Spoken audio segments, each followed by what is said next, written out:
The call came at 9:17 a.m. from a number labeled Human Resources. I was standing in my kitchen, thumb pressed to the cracked phone screen.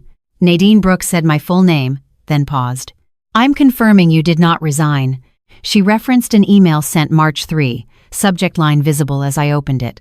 My husband had already told our friends and my manager I quit my job. That lie cost me access badges, meetings, and a reputation I built for 7 years. I scrolled to one line and felt my pulse slow. It explained exactly why I left and who forced it. If that email went public, he would not survive the correction. I set the phone down on the kitchen table corner and slid my coffee mug away. The calendar alert blinked for the weekly all-hands meeting. I checked the time again, then once more, counting breaths like I always did before work. My badge sat beside my keys, the red folder tab peeking from my bag. I zipped it closed and stood. He had already started telling the story without me. I knew because my sister texted at 9:24 a.m., asking why I walked away. I did not answer. I printed the email and folded it once. Paper makes things real when voices try to erase you. He told everyone I quit. I pressed the folded page flat with my palm and felt the crease hold. The hallway outside our building smelled like cleaner and burnt coffee. I tapped my badge at the door and waited for the beep that never came. The subject line said, "Exit documentation not voluntary." I stood there long enough for someone to notice, then turned toward the stairs, already deciding who would hear the truth first. I took the stairs 2 at a time, keys biting my palm. The red folder tab thumped against my hip inside my bag. When I reached the conference room hallway, I saw the sign-in table. A plastic tent card read "All Hands" in thick black marker. Mark Ellis stood near the door with a clipboard. He did not look surprised to see me. He looked annoyed, like I was late to my own funeral. I held my badge up, even though it was useless now. He tapped the clipboard with his pen. "Just sit in the back," he said, low and tight. His eyes flicked to my bag like it was a weapon. I kept my mouth closed and walked past him anyway. My badge stopped working at 9:28 a.m. Inside, the room buzzed with coffee breath and muted laughter. People were already seated in clusters, shoulders angled like private fences. Lauren Kim caught my eye from the 3rd row. She lifted her eyebrows once, then looked away fast. I slid into a chair near the wall and set my bag on the floor. My phone vibrated against my thigh. Another text from my sister, Rachel, came through. "Alyssa, did you really quit? Everyone is saying you quit." I turned my phone face down and folded my hands on my knees. The projector screen glowed pale blue at the front of the room. A bottle of hand sanitizer sat by the door, untouched. Mark stepped up front and clapped once. "Okay, quick updates," he said. He sounded like he was talking through a mouthful of gravel. He started with budgets and deadlines. I watched his hands, the way he kept smoothing the edges of his notes. Every few sentences, he glanced toward me, then away. Then he cleared his throat and shifted his stance. "I want to address staffing," he said. The room quieted like someone lowered a dimmer switch. He looked toward the department head, then back at the group. "As you've heard, Alyssa has resigned." My chair felt too small all at once. I reached into my bag and touched the folded paper inside. I did not pull it out yet. A couple of people nodded like this confirmed a rumor they enjoyed. Someone near the center row whispered, "Finally." The whisper wasn't even careful. Mark lifted his chin. "She quit because she could not handle the pressure." That sentence landed in the room and stayed there. Not just on me. On every late night, every weekend email, every time I covered for someone else. Lauren's face went pale. The department head stared at the table like it might save him. Mark kept his eyes on the far wall like he was reading from somewhere. I stood up slowly, not dramatic, not rushed. I could feel my pulse in my fingertips. I reached into my bag, pulled out the folded page, and held it flat. "Say it once more." "On record?" Mark's jaw tightened. He looked at the page in my hand like it was filthy. "You don't need to make a scene," he said. "I'm not," I said. My voice surprised me. It was steady. "I'm correcting one." A few heads turned toward the door. That was when I saw my husband. He stood half in the hallway, half in the room, like he couldn't decide whether to claim me or escape me. He wore the navy jacket I bought him last winter. His hair was still damp, like he rushed out after a shower. He gave me a small smile that didn't reach his eyes.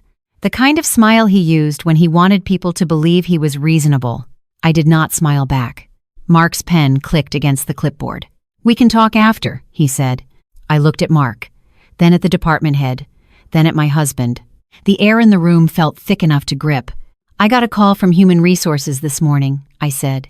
I lifted my phone and unlocked it, thumb sliding across the cracked screen. "I have an email, dated March 3. That made a few people sit up straighter. Dates do that. They make lies nervous." Mark swallowed. My husband's smile twitched. From the hallway, a woman's heels tapped toward us. Nadine Brooks stepped into the doorway, a slim folder pressed to her chest. Her expression was controlled, like she'd practiced it in a mirror. She scanned the room and landed on me. Then she looked at Mark. "Mark," she said, calm. "We need to stop this." The room held its breath. Nadine walked to the front, set her folder on the table, and opened it with 2 fingers. She removed a single sheet and turned it so Mark could see.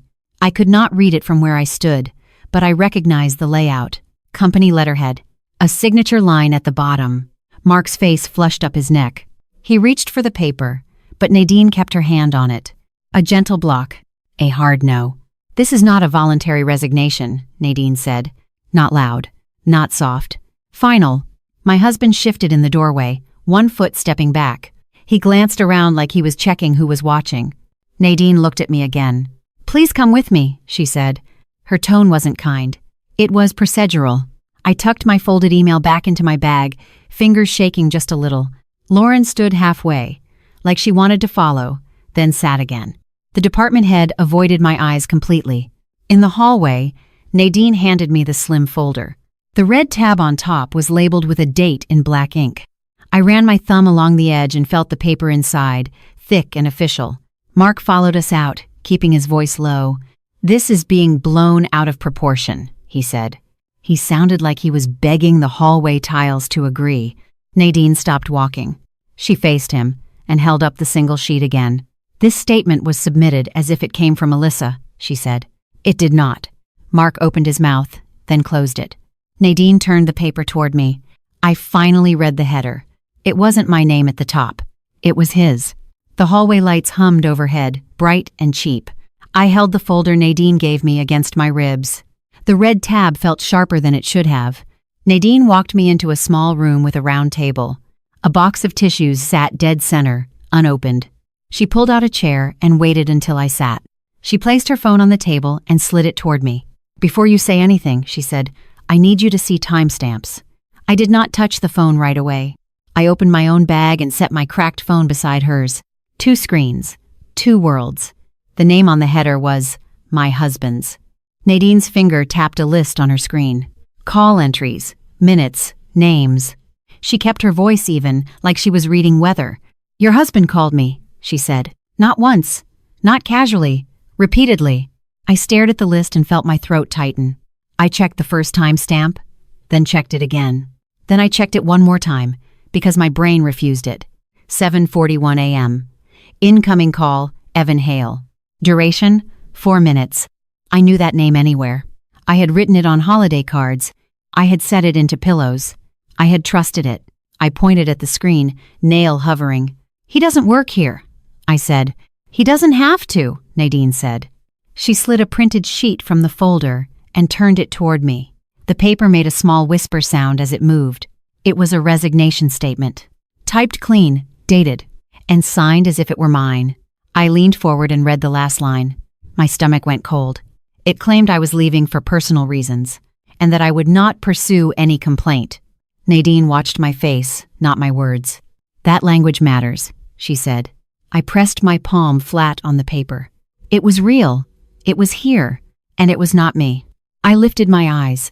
"So he filed this," I said, like he owned my name. Nadine's jaw tightened once. "He submitted it from an email address that is not yours," she said. Then he called to make sure it became the story. "Everyone a doin'." I swallowed hard and reached for my phone. I opened my call history and scrolled fast.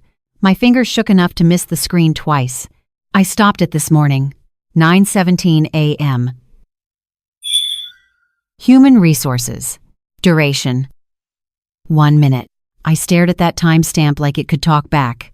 My husband was home at that hour. I remembered his damp hair. I remembered the navy jacket. I looked at Nadine. Why would he do that? I asked. Nadine did not answer like a friend. She answered like a person who has seen this pattern before. Because you filed an internal report, she said. And he wanted it buried. My mouth went dry. I gripped the edge of the table until my knuckles ached. That report was confidential, I said. Nadine opened the folder again and pulled out a second sheet. This one had a timeline, a short list of dates and initials. She tapped one line with her pen. Your supervisor was coached, she said. Someone told him what to say in that room. I saw Mark's name in the notes. I saw the department head's initials. And then I saw the same last name twice in a row. Hale. Hale. I sat back so fast my chair legs squeaked. My breath caught and stayed caught. Evan. My husband.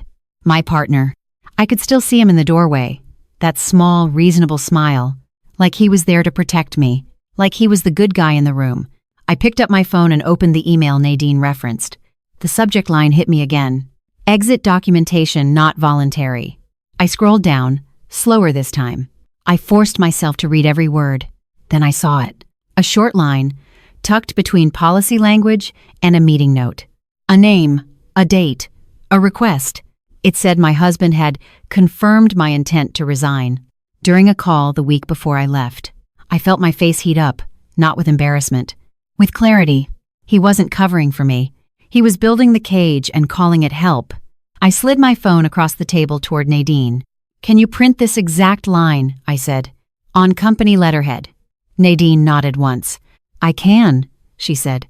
And I can document how it entered the record. I stood up, the folder under my arm. The red tab scraped my sleeve as I moved. In the hallway, I could hear voices again. A meeting breaking. Chairs sliding. People drifting back into their days. I walked toward the stairwell and pulled my keys out.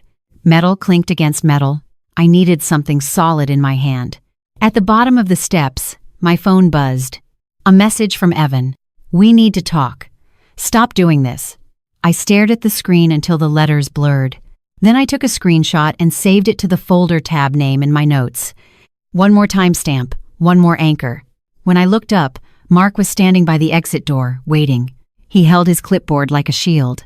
And behind him, Evan lifted his phone and said, Tell her what she signed. When outed. Mark blocked the exit like the building belonged to him. His clipboard was up, angled between us. Evan stood behind him with his phone held chest high, ready to film or prove something. I kept the folder tucked under my arm. The red tab pressed into my sleeve like a warning. Tell her what she signed, Evan said again. His voice carried even in the hallway. He wanted witnesses. I stepped closer until Mark had to shift his feet. I pulled the folded paper from my bag and held it low, not for drama, for control. I did not sign anything, I said. My words came out flat, like a door closing. I have a dated email from Human Resources. March 3. Mark's eyes darted to Evan. Evan's jaw tightened. You're spiraling, Evan said. He said it like he was worried, like he was saving me from myself. I looked at his navy jacket, the damp hair, the practiced calm. Then I looked at my own cracked phone screen. He called it love.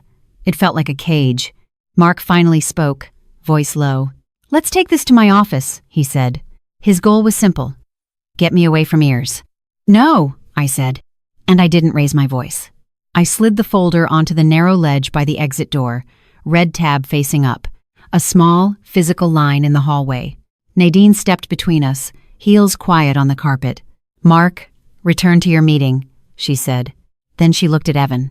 And you need to leave the floor. I've court. Evan smiled like he couldn't believe her audacity. I'm her husband, he said, like that was a badge. Nadine didn't blink. This is a workplace matter, she said. Her tone was pure procedure.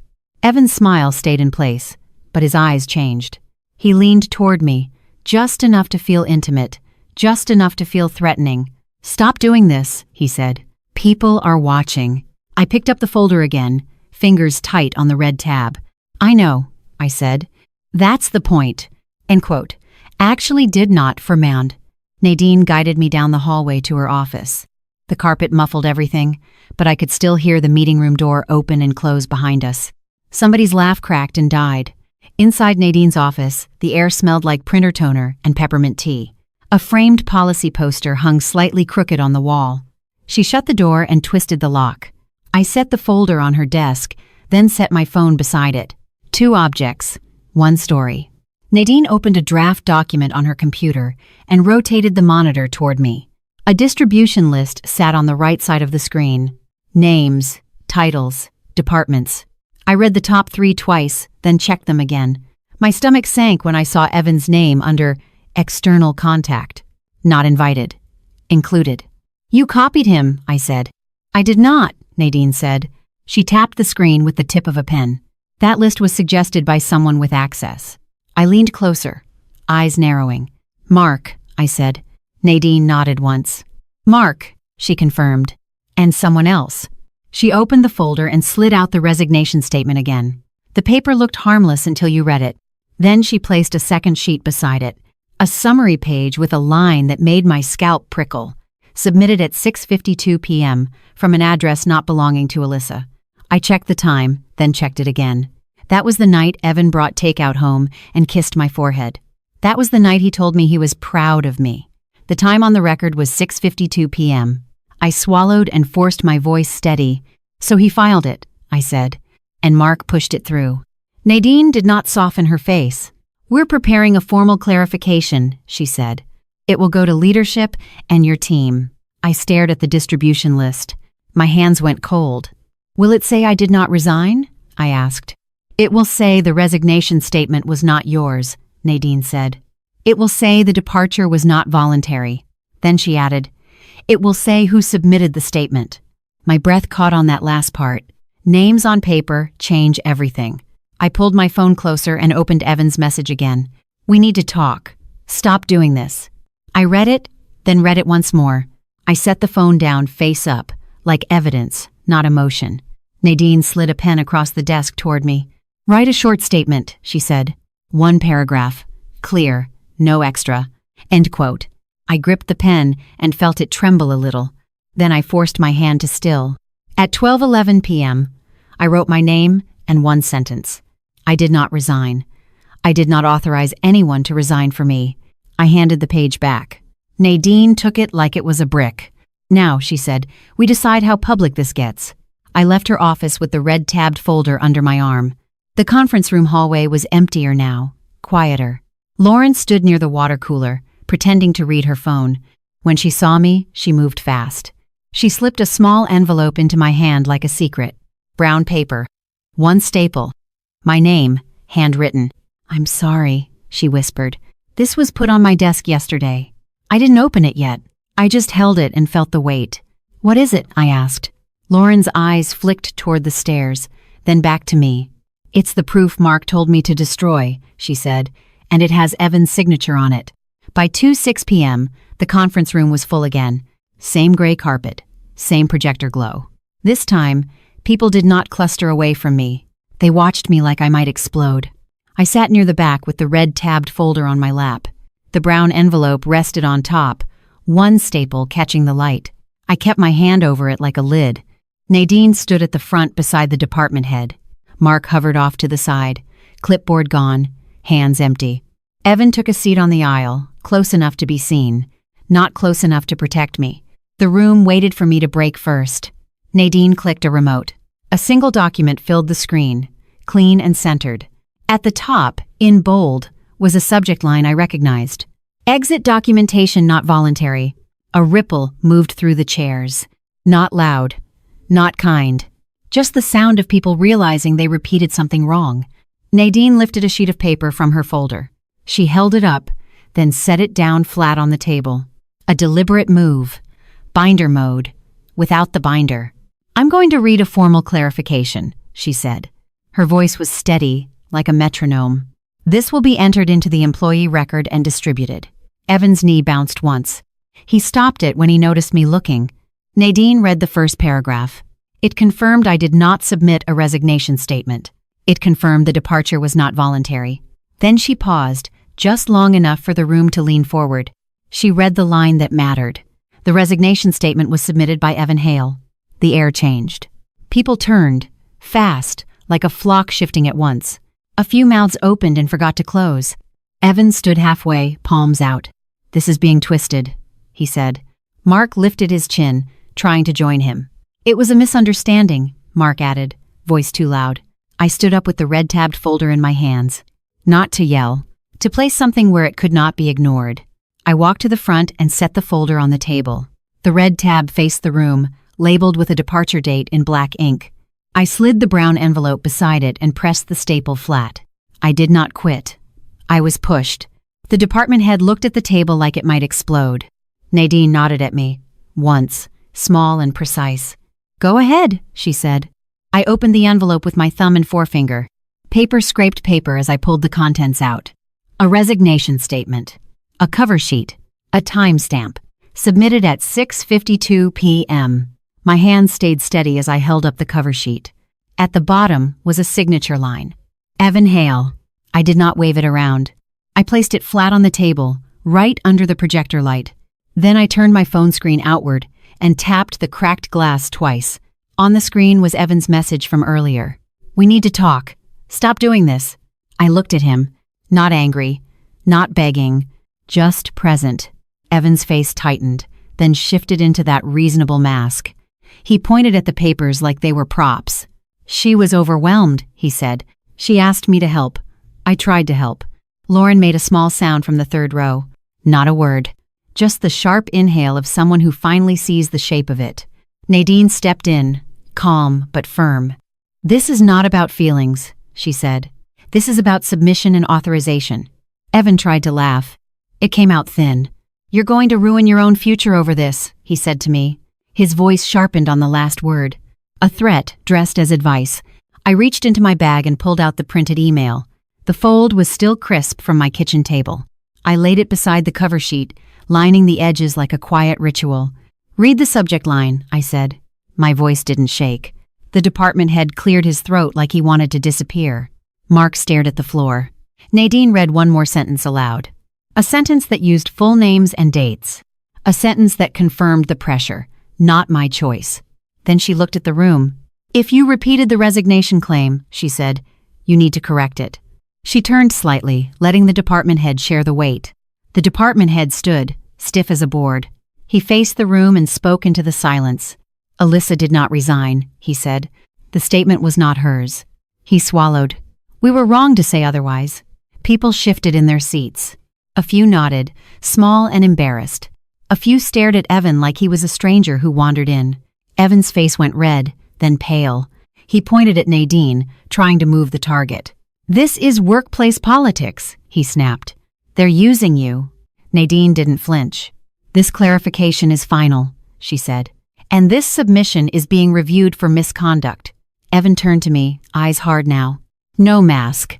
You think you won? He said, low enough that only the front row caught it. His gaze dropped to my phone, then to my bag. You haven't checked your personal email today. He stepped back, grabbed his jacket off the chair, and walked out fast.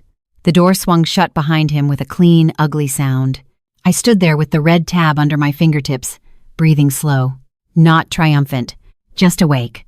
As people filed out, Lauren touched my elbow. Her hand was cold. You need to see this, she whispered. She tilted her phone toward me for 1 second. A new message preview glowed across her screen. From Evan Hale. Subject, resignation statement second. Copy. When the door shut behind Evan, the room kept moving. Chairs scraped, cups clinked. People avoided my eyes like eye contact cost money. I stayed at the front table until Nadine gathered the papers. The red folder tab sat under my fingertips, bright against the gray surface. For the first time all day, I did not check a timestamp. Nadine slid the clarification packet into her folder. She stacked the resignation statement copies separately, like contamination control. Then she looked at me with the same controlled face. It's going out today, she said. Leadership, your team, and anyone who received the false claim. I nodded once. My throat felt tight, but my hands stayed steady. In the hallway, Mark stood near the wall like he was part of it. His face was blotchy, like he had been holding his breath for an hour. I didn't know he'd do that, he said. I stopped walking. I held my keys in my fist until the metal bit. You did know, I said. You just thought it would work. Mark opened his mouth, then closed it again. That was his whole skill set. Lauren waited by the stairwell, phone in hand. She looked like she wanted to apologize for the entire building. My inbox is already filling up, she said quietly. People are asking what to say. Tell them the truth, I said, and I meant it. Not as a slogan, as a correction with a date and a name. Truth is heavy when you finally carry it. On my way out, I passed the security desk. The guard who had watched my badge fail earlier looked up. He didn't smirk this time. Miss Hale, he said, then hesitated. He glanced at my face like he was choosing the right word. Miss Carter, I said. I used my maiden name on purpose. It tasted clean in my mouth. He nodded and pushed a visitor pass back toward his keyboard. A tiny sign of respect, but I took it. Outside, the air felt colder than it should for afternoon. I sat in my car and set the folder on the passenger seat, red tab facing me. I didn't open it. I didn't scroll. I just sat with my hands on the steering wheel until my shoulders dropped. Then my phone buzzed again. A new email from Human Resources Director Nadine Brooks. Subject line, formal clarification distributed. I opened it, fast, then slower, reading each word like it was a room I could walk through. It confirmed the same sentence Nadine read aloud. It named Evan as the submitter. It instructed recipients to correct any prior statements. There was a line at the bottom that made me exhale hard. If you have repeated the resignation claim, reply all with a correction. I pictured the all-hands room again. The same chairs, the same people. Only now the correction had a paper trail. My sister called at 4:18 p.m. I answered on the second ring. I just got 3 texts, Rachel said. People are apologizing, loudly. I leaned my head back against the seat. The steering wheel was cold under my fingers. What did they say? I asked. Rachel let out a short laugh that wasn't happy. Your friend Jenna said she feels sick. And Nate from your husband's gym asked if you're okay. She paused. And Evan's mother called me. She wanted to know what not voluntary means. I closed my eyes and pictured Evan's reasonable smile in the doorway. The way he used concern as a cover. It means he lied, I said. It means he submitted something in my name. Rachel went quiet, then said, Good. Now what? Now what? The question that used to scare me. I drove home slowly, taking the long way. Not because I was lost, because I didn't want to arrive shaking. At home, the kitchen looked the same as it had at 9 in the morning. The coffee mug still sat near the corner of the table. The silence felt different, though. It felt earned. I set the red-tabbed folder on the counter and opened the top drawer by the sink. Inside were batteries, a broken tape measure, and spare keys. I placed my work keys in that drawer and let them settle. Metal on wood. A clean final sound. I put my keys away, and I stopped reaching for them. My phone buzzed one last time. A message from an unknown number. You humiliated him. You'll regret it. I stared at the screen for one breath. Then I turned the phone face down, like closing a lid on a trap. I didn't respond. I didn't screenshot. I didn't check the sender details. I walked to the living room, picked up a small notepad, and wrote one line. First appointment, new last name, new job search. Then I tore the page out, folded it once, and tucked it into the red folder tab. Not as evidence, as a plan. When the sun dropped, I made coffee again, slow and steady. The machine hissed. The kitchen filled with warmth. For the first time in weeks, I didn't feel like I was defending myself. I felt like I was simply living in my own name.